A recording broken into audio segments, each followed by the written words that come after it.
part 2 of our study does look into state-sponsored Iranian trolls. There are a lot of questions about this. So what we did is that we went on Twitter's information operations dataset, where basically Twitter worked with the FBI, Department of the DOJ, and several other organizations to basically look into state-sponsored troll activity from several different countries. So they have troll data sets from Russia, China, Venezuela, Iran, Bangladesh, Qatar, Turkey. There are so many troll data sets. But one thing that we did see in this Iranian troll data set, which spans from I think Iranian trolls from 2010 until 2021.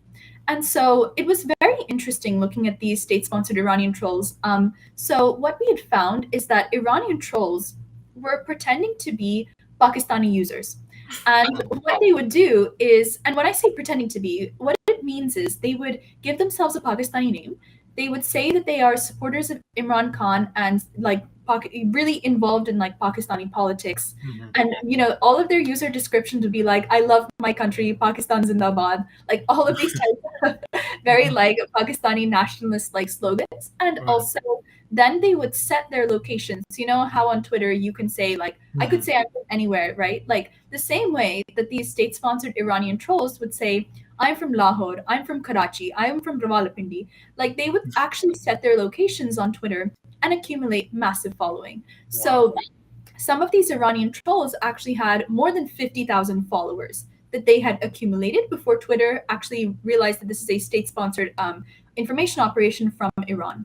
And so they would basically disseminate anti-Hindu disinformation to basically stoke violence and stoke unease between various religious communities, and really the attempt is to polarize. So when we took look at a lot of these tweets, honestly, some of them you wouldn't even be able to differentiate whether it's a Pakistani account and versus an Iranian account saying it. The messaging is so covert. So it's almost like uncovering an entire disinformation influence operation done by the IRGC. So what they would do is, for example, when there was a bombing in 2017 by ISIS in India, they immediately wanted to trend a hashtag Hindu extremism. And all of these Iranian trolls pretending to be Pakistani users were saying, guys, grab your keyboards and trend hashtag Hindu extremism to expose India.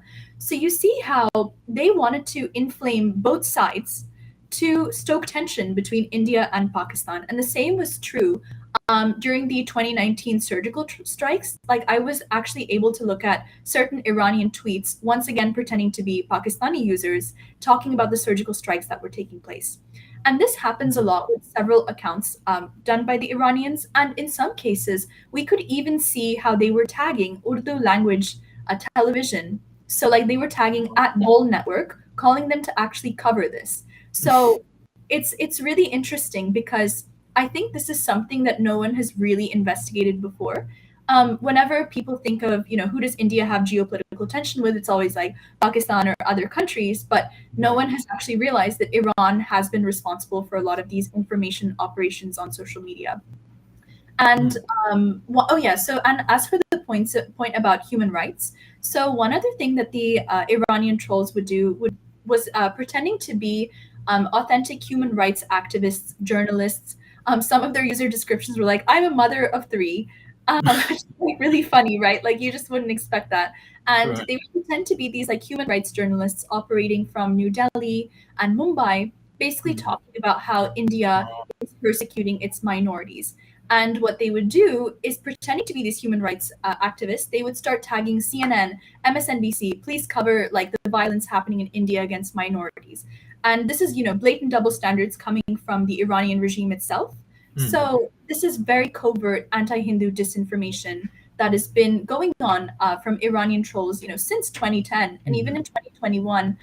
In 2020, at a time when India was sending Iran doctors during the COVID crisis, Iran was still funding trolls to disseminate anti-Hindu disinformation. That's why this is particularly important to take note of.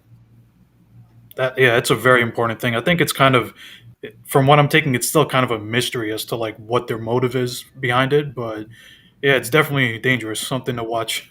Parth, did you have anything you wanted to add? Or? Yeah, I just wanted to underline one thing in what Prasiddha said, which is that this activity that we see from the Iranian trolls is not random.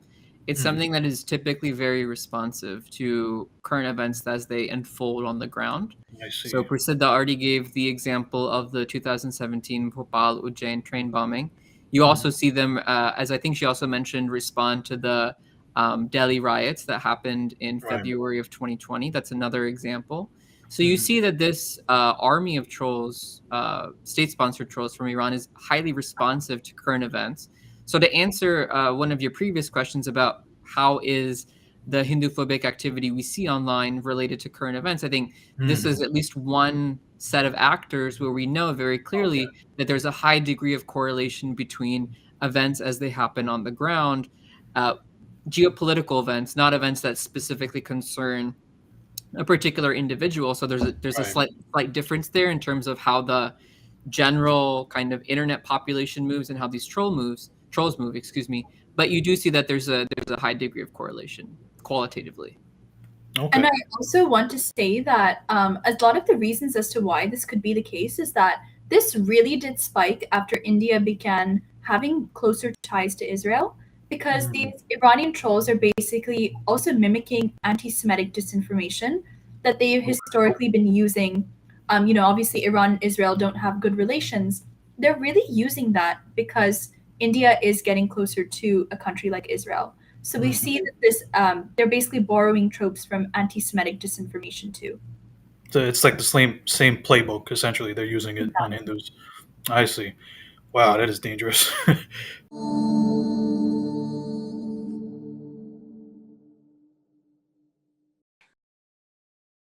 Please remember to subscribe to us and switch on the notifications for this channel. For our other social media links, more content, and to support our work, please visit citti.net. Dhanyavad. Namaskar.